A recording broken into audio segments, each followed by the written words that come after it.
আমরা প্রশাসনের পক্ষ থেকে অধিকাংশ কেন্দ্র ভিজিট করেছি, তাতে দেখেছি যে 80 থেকে 85% উপস্থিতির হার, কোনো কোনো কেন্দ্রে আরও বেশি।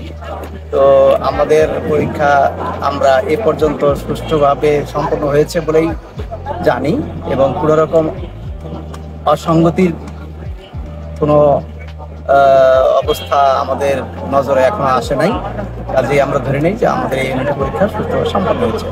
আর যেহেতু এই ইউনিটের পরীক্ষা তিন ভাগে আমরা সম্পন্ন করেছি, এই জন্য এই ইউনিটের যতগুলো আসন সমান 3 ভাগ করে ইউনিট ভিত্তিক আমরা রেজাল্ট প্রকাশ করব। রেজাল্ট পাবলিশ কবে নাগাদ হইতে পারে স্যার? আমরা ওই দিন যথাসময় জানাবো, তবে আমরা আশা করছি 1 সপ্তাহের মধ্যে প্রকাশ করব। ধন্যবাদ। আমরা আসলে সকাল থেকেই ছিলাম, সব কেন্দ্রে গিয়েছি, যেখানে দেখেছি অভিভাবকরা আছে, শিক্ষার্থীরা আছে, তারা মোটামুটি নির্বিঘ্নে ক্যাম্পাসে আসতে পেরেছে, পরীক্ষা হলে পৌঁছতে পেরেছে। এবং আজকের আবহাওয়াটাও কম্পারেটিভলি কালকে বৃষ্টি হওয়ার কারণে ভালোই ছিল।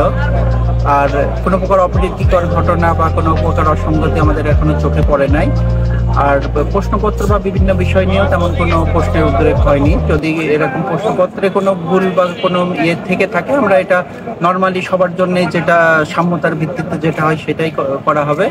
আর প্রভিসি স্যার আগেই বলেছেন যে আমাদের যে যখন শিফট ভিত্তিক পরীক্ষা নেওয়া হয়, তখন শিফটের মধ্যে থেকে যে আনুপাতিক হারে আসন্ন হিসাবে আমরা এটা বিন্যাস করে দিব।